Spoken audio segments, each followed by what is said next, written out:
Do you want the best fan-made content for this Premier League season? Bring in that real fan experience. Want to see some crazy? Wherever you are in the world, bringing you the latest opinions and fan reactions. Back again. Welcome to FanPark Live. Brand new shows every week. UFF are going hard this year, you know. So make sure you lock in. Tell them, Mikey, come on!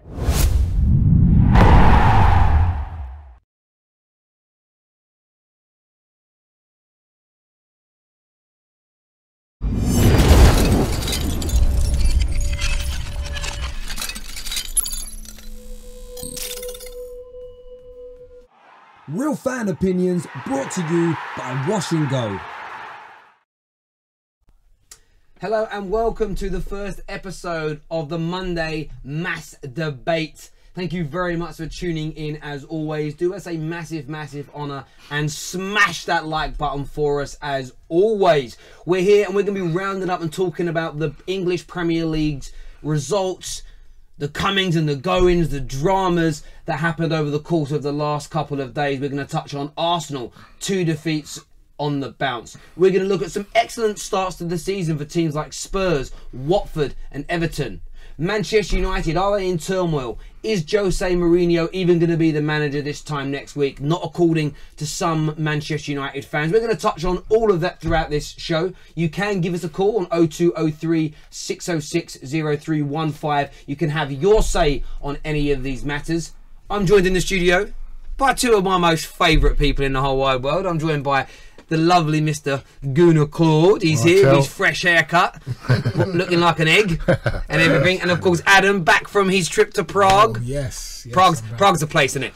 It is the Prague place. changed my life. Yeah, I love Prague. Prague is a great place to be, yeah? Can't even say all the things on air. Yeah, absolutely. We're going to chat about that afterwards and see. Absolutely. But, you know, we're going to jump straight into it. And the first thing we're going to talk about here is Arsenal. 2 Gooners in the room. And look, no disrespect to Chelsea. We know they're growing as well. But I think the bigger story here is what Arsenal are doing in that game. But if Chelsea fans want to call up, have their say, feel free to. That's 10 minutes on each game we're going to do as well, just so everyone knows and doesn't panic. But, Adam, you've lost 2 games on the bounce against good sides, I will add. You know, champions of England, best team in the world right now, Manchester City, and of course, Chelsea at the weekend. Are you starting to panic as a Gooner, or are you still relaxed and can you still see, have you seen any type of improvement yet? There's definitely not any panic from me, and that's the first thing I need to say. We've just played the record-breaking champions of last season, and in the following game we played the champions of England the previous season, who went on a 13-game winning streak in the Premier League. So for me, there's no reason to panic whatsoever. I have seen improvements. I think it's admirable that we're trying to play out from the back. This is something that we didn't really do with much verve or passion or energy when Wenger was the manager. And also, I think I look at the individual performances. I think Mkhitaryan, from what I've seen of him, looks as though he could be improving, and the player that Manchester United thought they were getting from Dortmund. And I have to mention Guendouzi. I think he's looked fantastic. And he's probably everything that we thought Xhaka was going to be, which is what a couple of other people have mentioned to me as well. So I think there is reason to be impressed. There's reason to be positive, but we have to remember this is Emery's first 2 games after 22 years of the same man. We can't expect radical changes overnight. So I think you have to give him time, and I'm willing to give Emery 2 years slander free, as I've said. Claude, how about yourself? I mean, we did that preview show now, maybe 3 or 4 weeks ago. You know, a lot of it was tongue-in-cheek, by the way. Because that tie was in, it was annoying me. And I had to say things. But if I'm going to be honest, I'm going to be honest with you. And it's work in progress, as you say, yeah. But I think I wasn't happy the first game because I thought his team selection was wrong. I thought, whether it's your first game or your 50th game, I didn't say I wanted him to go. You've got to get your team selection right, and I thought he made some changes that he shouldn't have made. I thought he should have played certain players. I thought Saturday, at first, when it was 2-0, I thought we were unlucky to be 2-0 down, because I thought we created some good chances. And what you can't anticipate is someone like Aubameyang missing that chance. It's not down to the manager. At the end of the day, you can't expect a player of his ability to miss that chance. Cool. You made a point there about missing open goals and chances. When it comes to individual mistakes like that, not a system mistake where, you know, the offside line hasn't worked. When a defender gets caught inexplicably on goal side by an attacker, when a fullback for whatever reason is 10 yards too far up or too wide or too deep and someone gets in behind, when a striker misses an open goal, do you feel that players are made accountable enough by supporters in the media, or do you feel nowadays there is so much pressure on managers? Because again, last week, after just one defeat, not even the second defeat, so I was reading so many news articles not just by journalists but also by ex-Arsenal legends like Tony Adams as an example, really attacking Emre, like what has he done all summer, what does he think, what has he been up to, what is he doing? And I just sort of sit there and think, 2 games, and yet none of the players that have missed opportunities or defended poorly at moments in games have faced any real scrutiny from anybody other than the supporters. Why do you think that is? Well, I think I can understand because look, you say he's had just 2 games, but he's also got the ability. I mean, he's got the facilities to look at all the videos from last season as well, and that will tell you someone like Xhaka, to me, doesn't fit in the team. Well, I mean, for 2 years he's done nothing for Arsenal.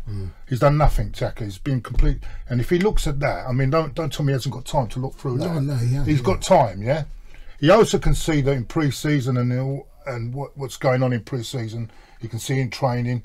I don't know what's going on, but what I do like about him on Saturday, he weren't going to have any. He took him off half time. Right. He took Ozil off. I thought Ozil was. I mean, once again, Ozil fan. Sorry. How can I say? Ozil was completely poor, wasn't he? He was once again, big game. Done nothing. Done nothing. I mean, it's my opinion, but he took him off after 60, and I like that because I think Wenger would have still kept him on the pitch. I did like that about him. I thought on Saturday, I saw a lot of improvement. But I thought our defending was still poor. Of course. And I said that before the start, that's going to be our main problem. Is our defending, and it's proved to be. We gave 2 stupid goals away. At the start. Also, I thought the first half came a bit too soon for us. The end of the first half, because I thought we had them on the ropes. We did. We should have been 3 or 4-2 up at half time.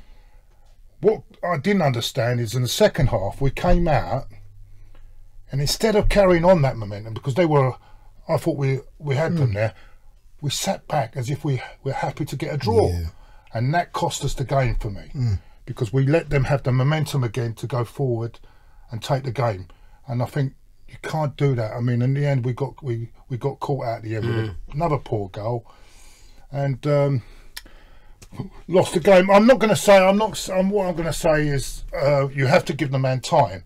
But the problem is, and I think what I find is he's putting a new system in with players, not his players. They're not his players, and that's difficult because you've got a lot of the Wenger's players who are used to the old system, and it's going to take time. And what I fear for the guy is if we lose 3 or 4 games on the trot, right? That's when the pressure comes on. Well, and this is what happened. And not to a certain extent, it happened to De Boer last year. I'm not saying it's the same thing, but he came in and tried to change everything, and he lost 10 games, and he was out the door. But do you think we've got a call we're going to take from a Chelsea fan in just a second? But when you think about it, West Ham this weekend, I think a lot of Arsenal fans, you lose to Chelsea away, you lose to City at home. There's almost, even under Wenger, that wouldn't have hurt so bad if you played the way you did. It was like, because it's almost expected, you know where you're at. However, if you play West Ham this week that have started the season awfully, and you don't pick up points, are you fearful, like Claude said, Adam, that there could suddenly be just murmurings from Arsenal fans are going to almost revert to the feelings and anger that they've had in the last few years, and they might start to just challenge Emre a little bit too soon? They already are. I spoke to my friend while I was in Prague, and he said if we don't finish top 4 this season, he wants Emery gone. And I heard that, and I was just thinking, are you crazy? And this is even before the Chelsea result. So I think it's crazy that we've got to a position where after one game we're judging a man who has got pedigree, who has won trophies, and we're saying that he should go. I'm not questioning him, right? What I'm saying is, will he get that time? Because I think he's taken a big gamble implementing this new style. For me, I think he should have waited a while and done something different because that suits the players what he's got. But we've spent all that time clamouring for Wenger's departure.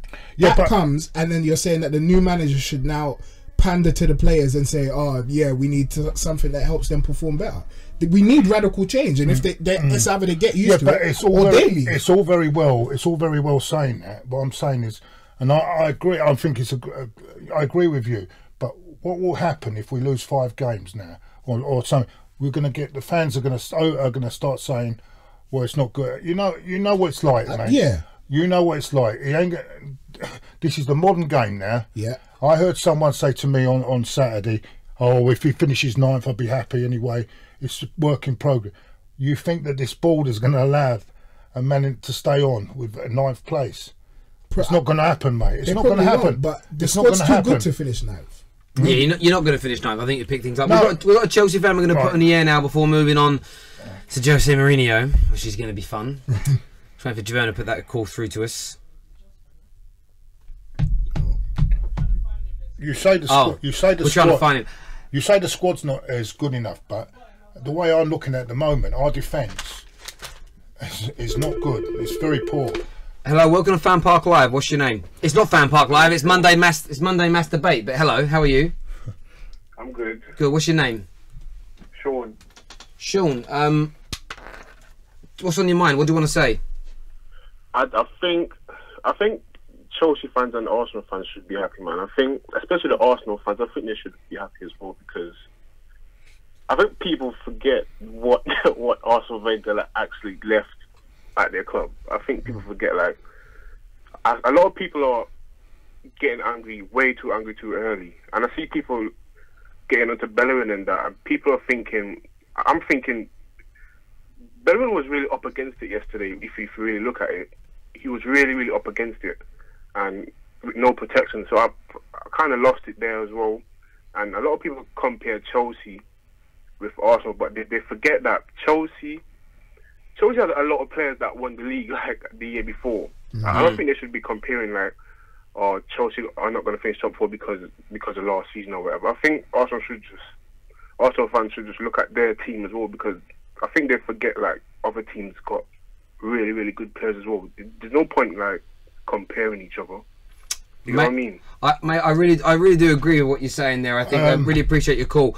I mean, I've said it the other day. I mean, you're talking about a Chelsea team that have still got a lot of the core players that have won 2 Premier League titles in the space of the last 4 years, where Arsenal, you know what, won some FA Cups, no doubt about it, a very honourable trophy to win, but nowhere near the level that Chelsea have reached at stages in that time. They were exposed yesterday, because we could have been 4 or 5 up. And look, I don't think they were very exposed. I don't think any Chelsea fan is thinking that they're the finished article yet. Again, I think Chelsea, their opening 2 games with Sarri have had more moments that have been better than Arsenal, but still there are still chinks in their armour that are going to take time to fix it and move on from. They really, really are. Changing the subject slightly, going on to something very, very close to my heart. See, Manchester United looked... Well, they didn't look. They were absolutely dire against Brighton yesterday. Well and truly beaten. 3-2 on the day. A lot of very, very angry Manchester United fans out there. Some that have wanted Jose out for 2 years. Some that it's been the last 6 months. People like myself thinking, would I just be happier with the atmosphere at my club if he goes or not? I'm asking the question. My mind isn't made up yet. I'm deliberating what I want. As sort of outsiders looking into the situation, do you think that Jose will be gone sooner rather than later? And if so, why? So they've got Spurs next, haven't they? Yes, they do. Yes. If they lose that one, which is, I think then the pressure is on, because That'll be and that's a very, very difficult game for them. I mean, that's. Remember what happened last season when they played Tottenham away? That's the worst performance I've seen Pogba have in United. Yeah, true. But I think that that game is probably where Pogba will step up, because I think that's the one. As I was just saying to you earlier, I mean, he performs in these type of games. I think he's the opposite of Mesut Ozil. Mesut Ozil performs against the low teams, but doesn't perform in top big games away from home, or big games at all. Yeah. But, you know, and he's the opposite. He'll play when there's something challenging. Yeah. And when he's the lower team, he doesn't perform. So, I just think it's the results that will. If United win on, then they'll get the fans back on side again. It's all about results. I think if we beat Spurs 5-0 and play well, it's done. I think with a certain percentage of United fans, I would say 60 to 70%. I don't think it matters what Jose does. And I'm talking, if the man went on to win a league and cup double this year, I don't think that would change. Sorry, what was that, Javan? Oh, cool. Go on, Adam, you had something you were going to say. I don't know if I agree with that. I think if we saw a Mourinho team like the Real Madrid one that he managed to create, where you thought he was scoring goals like free flowing, I don't think many fans would have a problem with that. But I don't think we're going to see that with this Manchester United team. The issue is football is a results business, as you said, and it's very much what have you done for me recently or lately. Love Eddie Murphy. Yeah. Now we look at Paul Pogba, World Cup, he's just won. We've seen lots of social media videos of him leading the team saying, come on guys, we can do it. And he's wearing the captain's armband at Manchester United. Mourinho, last season he didn't win anything. Football wasn't that great. Season before that he won the Mickey Mouse treble. So if you compare the two, Pogba's got more stock than Mourinho has right now. And I think it is going to come down to which one do you value the most. And we spoke about it off air. And I think Pogba's going to win. This is the thing for me. This is where my mind is conflicted. There's a few things. One, I've been very outspoken that Jose's football needs to become better. I'm also not deluded to think that he's going to play football like Pep Guardiola does or like Fergie does. I know that's not going to happen, but it needs to get better, and I'll stand by that. Equally, if there's no fight in your players, if there's nothing in them, I sit there and think to myself, what is the manager doing with them all week for them to feel like that? But then it comes back to your point. Is that the players or the managers? Well, then that's the other way around. So I look at it and think, I have got no time, and my fear is player power. And I've said this, it's going back to square one, why I was defending Jose so regularly.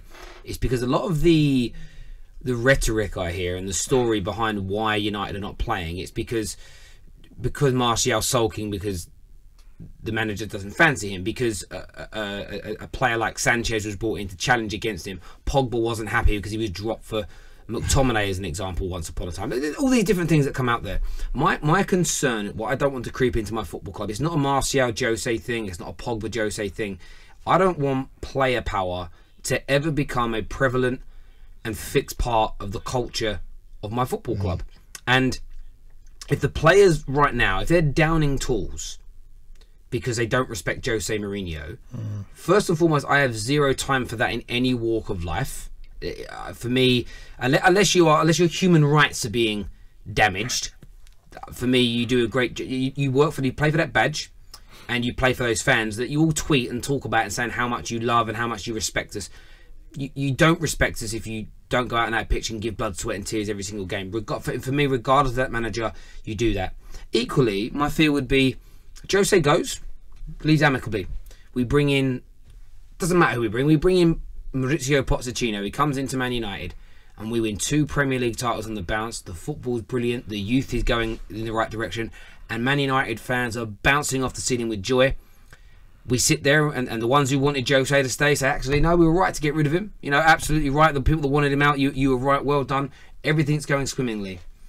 And then Maurizio Pochettino, just like Fergie did with Stam and with Roy Keane and with Rooney, Beckham, and Ruud van Nistelrooy, and everybody here, everyone listening to this, and Paul Ince, and countless others, the greatest manager in United's history and maybe the greatest manager ever in the UK, ever in the world, fell out with top players. If you let player power become prevalent, if you worry more, and I think the Glazers, for instance, I think they would choose Pogba, and Ed Woodward would choose Pogba over Jose because of the money situation. It's like, he's such a commodity to us with his social media presence and his money. If a club allows player power to become its culture, what stops after this Maurizio Pochettino's come in, the hypothetical world I've created and done brilliantly, what stops two stars that have fallen out with Pochettino in the same way that he has done with, say, Rose and Alderweireld? What stops them and their followers in the dressing room downing tools, stopping performing, United starts sinking down the league? What stops them from doing that when they believe they can get away with it? For me, we've seen that at Chelsea Football Club for the past decade or so, and you've got the managers that have done well. Jose first time round, Ancelotti as an example, Conte this time. Players get annoyed about something that the manager has done. And sometimes the managers have done silly things, no doubt.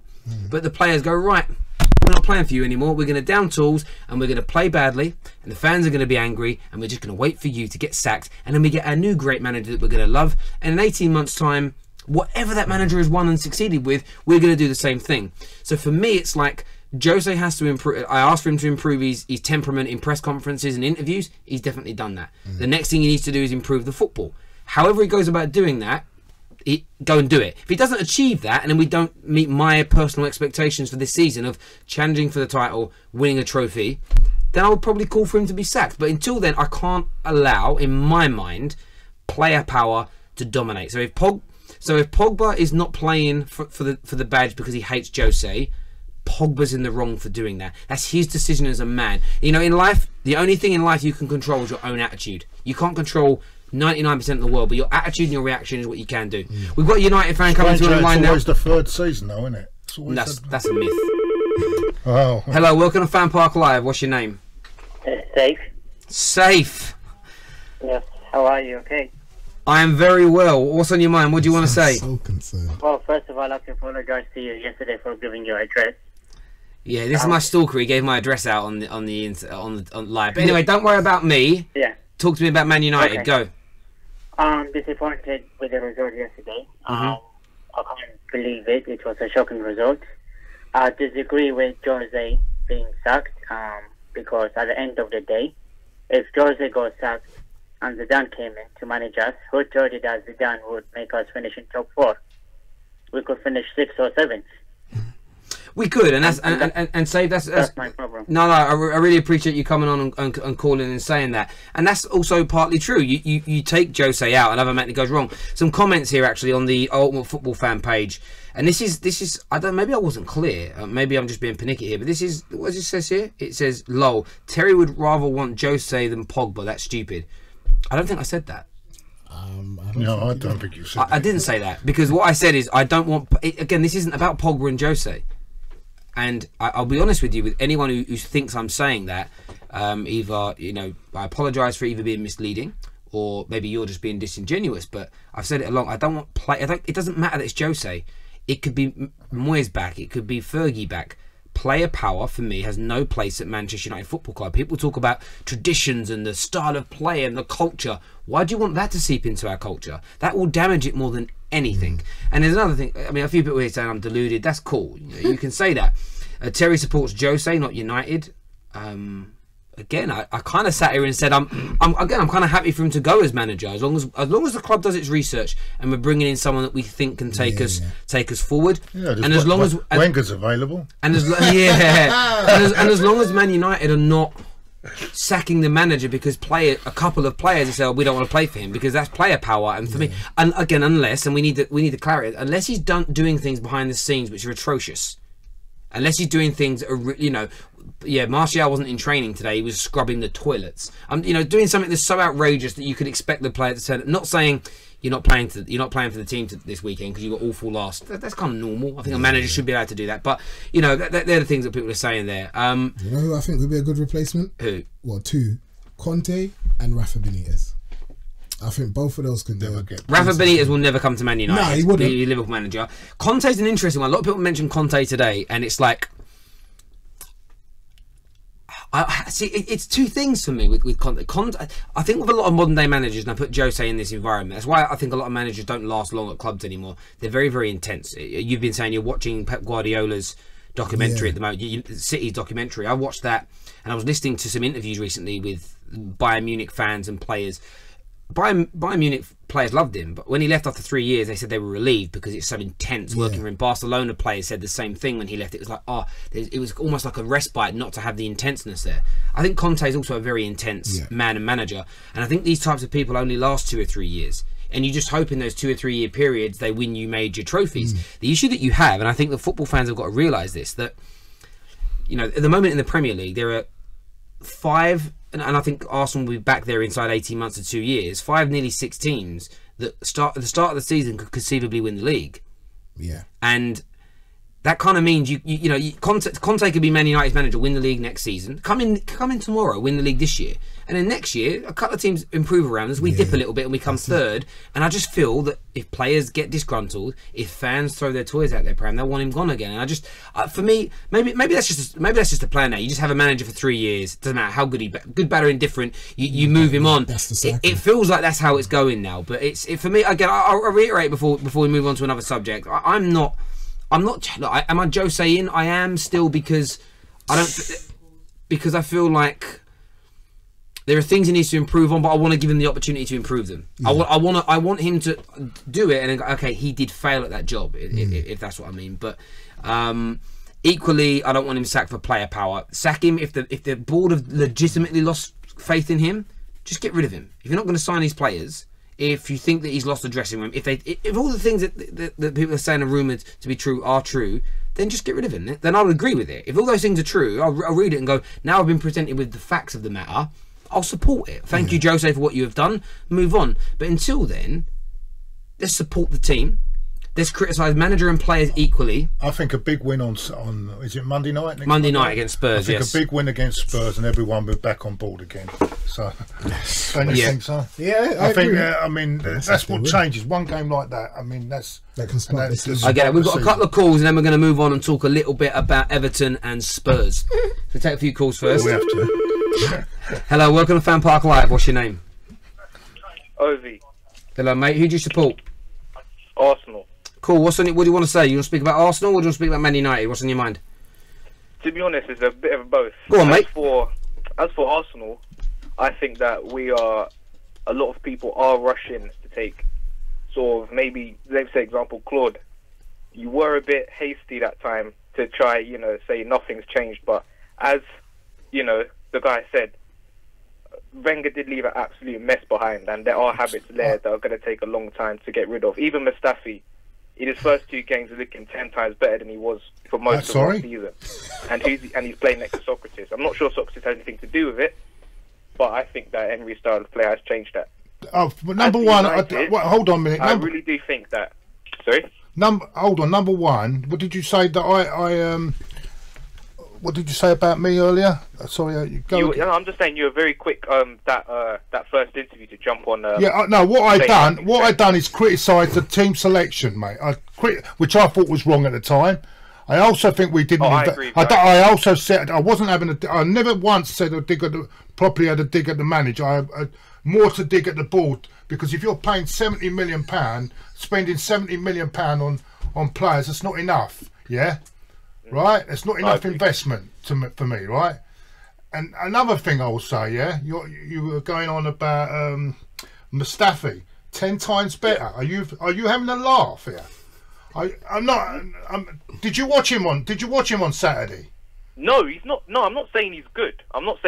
But as he's not, giving the ball away in stupid positions as he used to.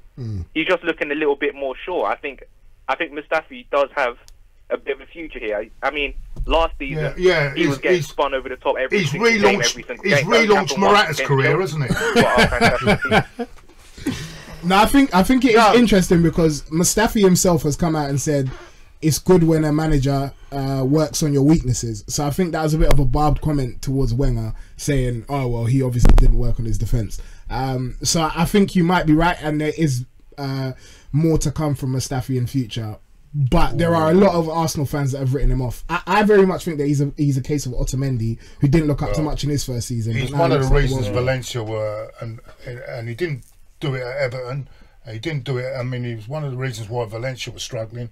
I don't rate the guy. I don't rate him one iota. I don't think he's good enough, and I think that's a lot of our problems is the back four. I mean, I'm afraid there's the back four. I think what we should have had on Saturday, and a lot of people going on about Bellerin. I think we should have had Liechtenstein playing right back. I don't think we would. I don't think we would have conceded that first goal on Saturday. I think he's a better player. He's played for Juventus at the top level, right, for the last 6 years. At the top level, and he can't get in front of Bellerin, and that's what I'm critical of on Emery on that. But even if it's his first game, but even if it's his first game or his 50th game, I'm entitled to be critical of his team selection. Do you understand where I'm coming from? Yeah, I agree. Team selection. I've not said Emery out. I've never said Emery out. I don't think Xhaka should be in that first team. So I never said Emery out at all. So you also said, I'm not saying that you did. So you also said you had something to say about Manchester United. What's on your mind regarding them? Yeah, United. I really don't know about that. You guys can have some, brilliant games against top teams, and then teams like Brighton you just falter against. As for your style of play, I really don't. Like Man U, I do think they'll get top four mainly because of the quality of players. That you do have a better group of players than most of the teams in some of the leagues. So you will get top four based on that alone. But as for winning trophies, you did get the FA Cup final last year, but I do think your style of football is not... there's nothing wrong with defensive style, but I really don't know. Some games I just don't know what you're doing. As for Pogba, what was his role yesterday? Oh, mate, look, do you know what? I agree with what you say there. I think when it comes to the style of play, there doesn't seem to be... I get that you will adapt and change it for particular games, but I don't really care if we play a possession-based game. I don't care if we want to play pure counter-attack, let the other team have the ball, as long as we master it. And I feel like there's a little bit too much jack of all trade and master of none with the approach that the players and Jose go with. On Paul Pogba, it's not even an enigma. I go back to the people debate. I like and I rate him, and I've said this before about him, and I'll say it again. When he signed for Man United, I spoke to a Juve fan who said to me, "He's great, but he's great 1 in 3 games," and I scoffed at it 2 years ago. I now look back and realise that Juventus fan wasn't bitter, he wasn't salty, he was telling the truth. And the thing is Neeks from Neek Sports came out of an amazing point yesterday, because a lot of people are saying that Pogba's now inconsistent because he's fallen out with Jose. And let's just say, that's rubbish. Yeah, exactly, because he's been inconsistent since day one, and he didn't fall out with. I don't know how you can give a player captaincy if you don't, if you're not going to be on good terms. I do agree. I don't agree with him. And that's part of that, mate. I really do. We really appreciate your call, mate. Thank you for coming on. Do you think that Man United are missing a Michael Carrick type of player? Yeah. Well, no. I think Man United are missing on a player level. We look better in our first season under Jose. Do you know he was a great player for us, but no. I don't think. I don't think it's necessary because look, we didn't have a Michael Carrick in the 90s. We didn't have that. But he was. But I don't think. Yeah, he was. But I think it's more about the personality. So Ibrahimovic, the personality, the swagger, the arrogance he brought to Man United, and deliverance is something that I loved. And when he got injured, we didn't think he was coming back, and then he did kind of re-sign, but he didn't really played. I think there's part of that we missed. There isn't a lot of... When I say winners, Pogba's won a lot of things in his career, but I don't know about his leadership still. I know we've seen videos from him in the France team shouting what he shouts, but and I'm not saying that stuff isn't good. But for me, I think you need more than one leader. And I think you need... I think when I go back and look at great Man United teams, great Arsenal teams, great Chelsea sides, you sit there and go... If you look at Chelsea, just take it away from United and Arsenal. Look at Chelsea at their best ever team. Check. Terry, Lampard, Drogba. Through the middle, leaders, strong, articulate... Even flipping Ballack and Cole. And players. And then they could all ball. When I look at Man United, I look at Paul Pogba and go, he can get into that role. I look at all our defenders... I don't see got a keeper. Yeah. I don't see a leader in our defence. I don't see a person that wants to be the man orchestrating and a leader. Other than Pogba, I don't see any other leaders in midfield. On the attacking front, barring Alexis Sanchez, who makes a lot of mistakes but works hard, again, I don't see someone who's a leader that's going to orchestrate, that's going to bark orders, that's going to encourage, and I think that's something really missing. And look, Paul Scholes agrees, not with me, but he said the same thing, so we're kind of there. I think he's one of the most underrated players, Michael Carrick, and I think England missed a trick with him. Of course they did, massively. Michael Carrick was amazing. He could have been like a Pirlo for England. But gentlemen, we're going to move it on a little bit, just because we are getting close to the end. Everton, Silva, he's come in after a long wait. Yeah. £35 million star man Richarlison. Drew their first game. I thought they looked excellent on Saturday with the football they're playing. Theo Walcott looks like... Oh, stop. Theo Walcott, Stop it. he looked different. Honestly, I only watched extended highlights. I watched it on Sky. He looked good in patches for Arsenal as well. Yeah, he did, but let's just give him time. But he looks great. How impressive have you been with Everton's start to the season? I think they've been brilliant. I have to kind of eat my words a bit because I said that Marco Silva isn't up to much. He's only done 2 games, though. But I get your point. But I do think maybe when the going gets tough, we'll see what he's saying. But I have to say I've been impressed. Mostly on Saturday is because of the set piece routine that they scored their first goal from. Yeah. I thought that was excellent. I think set pieces are often underrated a little bit, and it's also part of the reason I respect Brendan Rodgers, because I know that he places a lot of emphasis on that as well. But yeah, just that attention to detail I think is excellent and could help propel a team like Everton from like 8th, 9th up into 6th to replace Tottenham. So I think it's great. And do you know what's really interesting about it? I was looking at this earlier on today, right? So when you look at this, they've started off well, but one thing Everton have done, which I think is brilliant, which I think West Ham and Fulham, Wolves haven't been so smart with, is they signed Richarlison, who's Premier League proven, but obviously they signed Yerry Mina, they signed Lucas Dean or Digging, or how you pronounce it, Kurt Zuma, Andre Gomez. They all came in. I think Bernard as well. Bernard, none of them have played, and also barely any of them have even been on the bench yet. So they're being integrated very, very slowly into English football. They're being very, very slowly released into the team. What it also does, I think, is right. The likes of, say, Michael Keane that are there, and Coleman, Baines, it gives them all an opportunity to go, right, we can play good now and keep our team. I think sometimes if you come in as a new manager and sign new players, and a stalwart that's played regularly for 3, 4, 5 years just gets kicked out the team, you can create a bit of a bad atmosphere. And I think what Silva has done there is great. He's going to integrate these players slowly, and I only see them getting better and stronger. And I know things fell apart for him at Watford, but that was after he tried to force a move away. He was trying to take Richarlison with him, and it all fell apart. But him individually, Richarlison, a lot of people scoffed at him going for £35 million. So it's 50. No, well, it's 35 million. There are potential add-ons, but they're very difficult to achieve add-ons. They've also got Rooney off the wage bill. Yeah, that's 150 grand a week they saved, which is important. But so Richarlison's looked amazing, but equally, £50 million man last year, Sigurdsson suddenly looks brilliant again. And what I've loved about the way they attack, and I wish my club Man United were doing this, is every time they were going forward, there was speed and pace, and every time a ball was about to be threaded through or crossed or whipped into the box, 4 to 5 men in there. And when there's 4 to 5 men running around like the red arrows in the box, you're causing problems. It's very, very similar to what Liverpool do. Like, you can't, it's hard to keep hold of a man. You know, Mo Salah goes left, Firmino runs through the middle, Mane bends out to the right, and then you get a midfielder or two coming in from deep. It's a nightmare for defenders. If you just got 1 or 2 players in the box and it's static and you're crossing the ball in, it's easier to get rid of it. And I think Everton have started off fantastically well. Your big rivals, Tottenham Hotspur, 2 games, 2 wins. Harry Kane breaks his August ducks and his little curse. Do you think they're going to finish in front of you again this year, Spurs? Do you think they can challenge for the title? How far can they go with this team, with this manager, new stadium on the way? Yeah, because everyone was going on about they didn't get any players in, and I think everyone's going mad about this. What are they going mad about? I saw that the players, look, that Lucas Moura came on the other night today. He's a squad player. And look at the goal he scored. He looked like he's playing for his life. Exactly. Man. So I don't think that's a major problem that they didn't get any players, and everyone's going on about it. They didn't get. I heard that transfer deadline, your show, and transfer deadline show, and everyone's making such a big thing that they haven't signed, and they're laughing at them. But at the end of the day, they're still a lot stronger than what we are at the moment. A lot stronger. I still think they should have. The only problem they've got, is if they don't win anything this year, then there will be an exodus out. There will be people going out the door.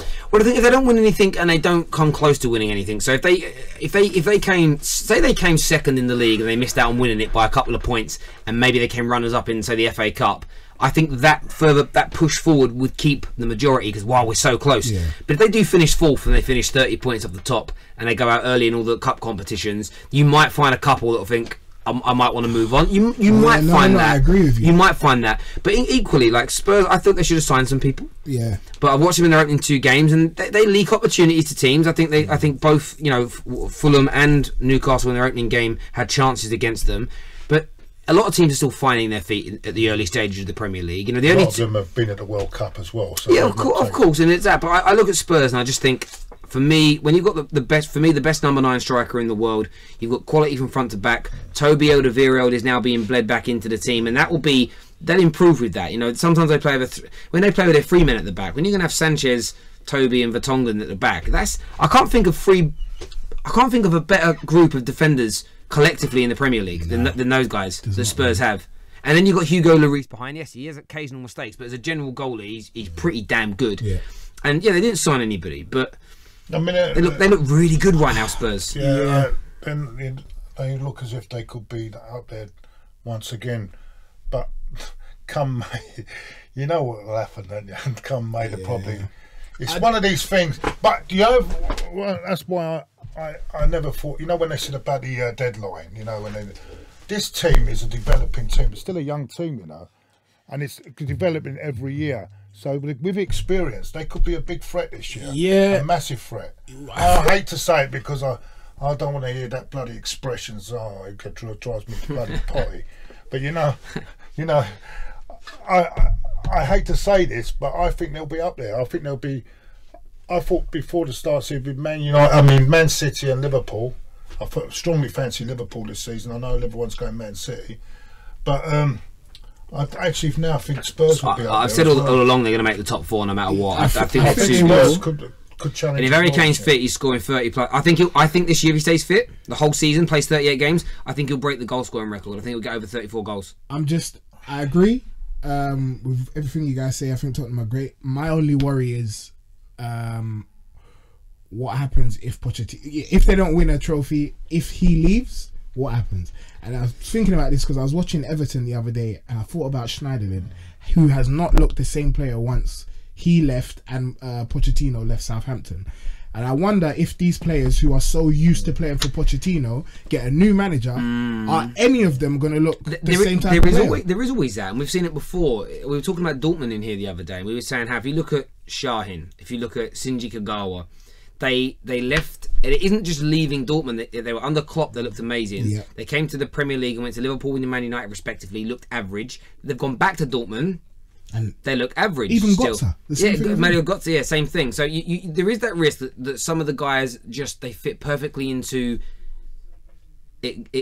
exactly that. So we've got a couple of calls we're going to take. We're going to take a couple of calls in here. We're going to take a few calls in. Mkhitaryan, another one, yeah. Hello, welcome to FanPark Live. What's your name? Hi, my name's Rob. Hello, Rob. Who do you support, mate? I'm a Liverpool fan. Good. What's on your mind? What do you want to say? Just asking the boys in the studio a question, really. Being a Liverpool fan, the one thing we love about Jurgen Klopp is his ruthlessness in a sense of everyone plays for the team. No one's bigger than the team. Obviously, we didn't want to lose him. Coutinho left. Do they think that the new Arsenal boss, does he have that ruthlessness with the big boys? Players like Ozil, does he want to be there? Will he have the guts to say, if you don't want to be here, you won't be there? Well, we showed it on Saturday, didn't he? He took him off, didn't he? He took him off. Although in his press conferences said he took him off because he was tired. I think he would have been better off just saying, we lose as a team and we win as a team, But it's an interesting one because if he comes out and the whole he was tired thing, that's just for the media. If he comes out and says I took him off because he played poorly, he'll start getting the same abuse from the media. What he should have done, Terry, what he should have done, he said we lose as a team and we win as a team, and then just left it at that. But to say he played well, but he got tired, it was a bit silly. Really, yeah, I get that. He didn't play. I mean, I just think that everyone questions, has he got the tactics? He's won 3 Europa Leagues. No question he's got the tactical side of it. But I think the biggest problem at Arsenal is turfing out some of the staleness of Wenger. Yeah, Will he turf out Ozil if it comes to it? Will he turf out Xhaka? Will he turf out Mustafi? Will he turf out Cech?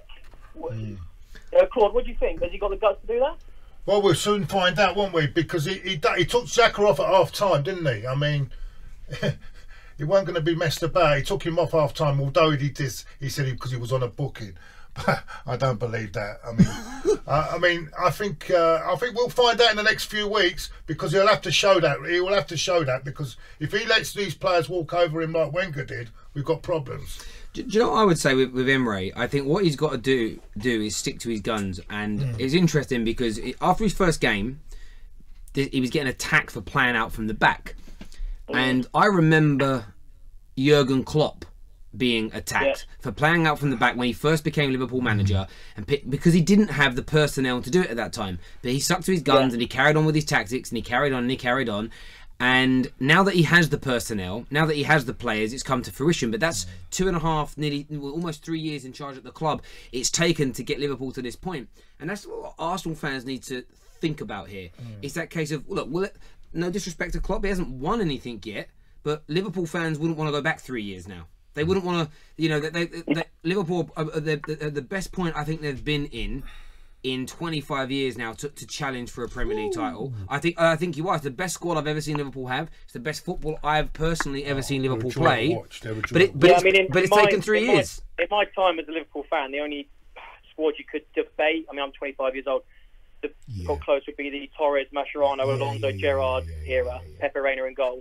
And I think that this squad is better. As a squad, it is better. Yeah, it is. But but remember, Brendan Rodgers' Liverpool team got closer to winning a Premier League title than the one you just mentioned. In sort of around sort of the late sort of 2000s as an example. And Jurgen Klopp hasn't got as close yet to winning one. But I think this is the best poise you've been. Doesn't mean you're going to do it.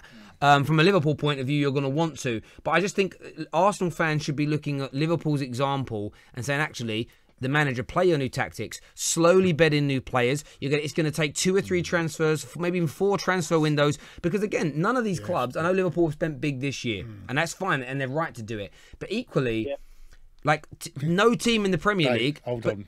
I agree with you, but did your lot give David Moyes 4 transfer windows? No, we didn't. No, but you know what I'm saying? I know we didn't, and I've no, but you're right. But that's my point. I've said this on this show and FanPark Live 100 times. I reacted too early with David Moyes, and I reacted too early with LVG. And it isn't until you look back and reflect and you think, do you know what? Like, I look at what Jurgen Klopp's doing now, and and even this time last year, I was still attacking things that Jurgen Klopp was doing wrong defensively, but he had a plan and he addressed it. And I just think if Gooners go too quickly on Emre and they don't allow him the time, you might end up shooting yourself in the foot. So look at the positive examples of where time works rather than the negative ones. I'm going to pull you up on that. Thank you for your call, mate. We I'm really going to pull you up appreciate on that because he got full support on Sunday. Everyone got behind Who? him. Saturday. Who? Emery. Of course he did, and he should. The whole fans base. Yeah, they You're should. saying that people are getting impatient with him, but no, I'm saying they need to not get impatient. If you lose to West Ham this weekend, back him. If you finish 5th at the end of the season, 6th, back him. The only time you don't is if you are legitimately going backwards. Like if you're sitting in 15th and there's mutiny from players and Emre's like, I want to like, then maybe not. But you're talking extreme examples. As a general rule, you looked a little bit better against Chelsea than you did against City. I think you'll look better against West Ham this week. Stick with the manager because good things could be down the line. But if we're too premature, you're not going to see it. Is it finishing 6th and looking like we've improving, or is it finishing 6th and looking like we were under Wenger? It depends, doesn't it? I mean, this is how you've got to look at it. Do you know what I'm saying? Do you know where I'm coming from? I do. But then that's all relative. And that's I got a comment here. It says, Terry, you claim it takes 18 months for a coach to implement his identity. Jose has been here for 3 years. That's not actually true. He's been here 2 years. Yeah, it's his 3rd season. But when you say 3 years, you try and make it sound longer than it is because again, you have JDS. Can't knock Joe. He's won 3 trophies. But my point, I agree with you, but I've already said Jose hasn't instilled his identity well enough yet, and he's won 3 trophies, hasn't he? Or two? Well, two. The Community Shield don't count, but he's won 2 trophies. FA Cup semi-final, come second in the league. So there has been stuff there. The only difference between what Jose has done at United and what, say, Klopp has done at Liverpool is Liverpool's is more entertaining. So it's more exhilarating to watch. Jose's isn't. However, I understand your point, which is also why, if you actually listen to what I have to say rather than just criticising, I've said, I've said that Jose needs to improve his style of football. Terry, what about if Jose had the players that Man City have got now? Do you think he would have done the same as Guardiola? No, because he doesn't play that style of football. Nah, not in a he doesn't play that style of football. He doesn't. No, so he wouldn't be. I'm not saying he might not play the style, but the players that they got. Look, he's broken records in England before. He's broken records in Spain before, Portugal before. So that if he had that City squad, he could break records and do great things with them. But what about the first Chelsea team? What about them? They were a very attacking side. They had Robin, they had Duff. Yeah, they were going down. You know, very attacking side. But okay, I'll answer that. I'll answer it. But that's because Jose there had exactly what he wanted. There's a reason he wanted Ivan Perisic. There's a reason he wanted Willian. There's a reason he wanted a better quality centre-backs this summer. So I think Jose would play more maybe the Chelsea way he did if he had the right... Like, we don't have an out-and-out winger at the club. That's what he wanted, but the club didn't go and get it for him. But if he's got the players, he'll play to them their strengths, wouldn't he? And what I'm trying to say is if he's got the Man City player, like he had with Chelsea in the first year, they played good attacking football. Maybe. Yeah? So you can't, you know, that's what I'm trying to say. It's all if buts and maybes. I don't know. The answer is I don't know until he's there. Like, well, you've got to say... Someone say yes, someone say no. He hasn't got the players that Man City have got. Yeah. Cool, I get that. We've got last call of the night. Hello, welcome to FanPark Live. What's your name? Hi, Terry. It's Yusuf. Hello, Yusuf. How you doing, mate? Yeah, I'm alright, man. I'm proper happy from yesterday. I smashed Huddersfield. Yeah, you did. You absolutely killed them, mate. What would you like to say? What would you like to say tonight? Basically, I wanna talk about something like, I don't know, not many people say, but I think this is my personal opinion. I think David Silva is better than Kevin De Bruyne, and I think we won't miss Kevin De Bruyne this season because from the left-hand side we finally have Mendy back, who's going to get a bunch of assists, meaning basically most of our goals are going to be from the left-hand side, I think, definitely this season. So it won't be a much of a miss for him on the assist side. But yeah, just yesterday watching David Silva, he's just like an unbelievable player. I don't know.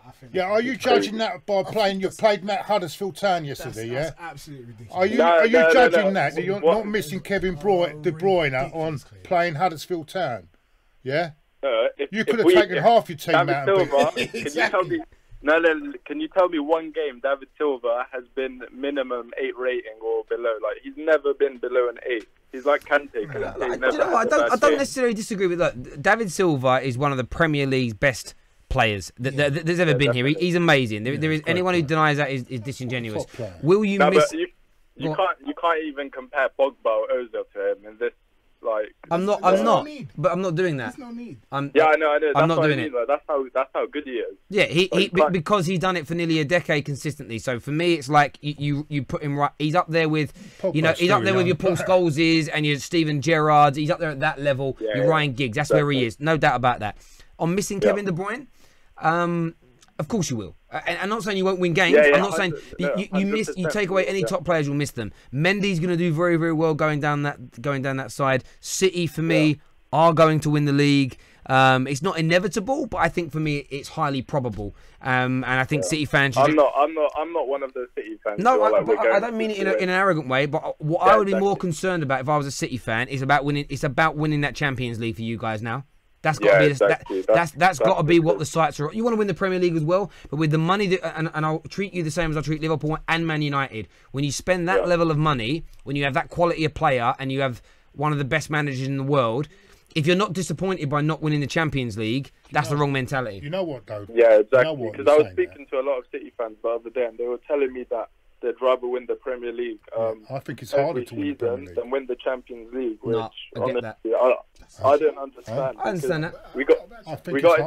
I understand they want to catch up to Man United and stuff, like in terms of trophies, which is going to take like decades and stuff. But in terms of the Champions League, that's what defines you as like a It European. does, and equally, just what I'll add on that is, if with Pep there in this great side, you won a couple of Champions Leagues over the next few years, you'd only be one behind Man United suddenly. So that's one area you can catch them up quite quickly with this great side. Listen, really appreciate the call. Thank you. No worries, Cheers, mate. mate. Listen, ladies and gentlemen, thank you very much for tuning in as always. We're going to be back at full time after Crystal Palace. For me, you're going to get beaten by Liverpool. We're going to go and tune over and watch that game. Come back about 9:45, 9:50. We'll be going live on the air again. Take care of yourselves. Gentlemen, thank you. These boys are going to be back later too. God bless and see you soon. Bye-bye. Real Fan Opinions brought to you by Wash and Go.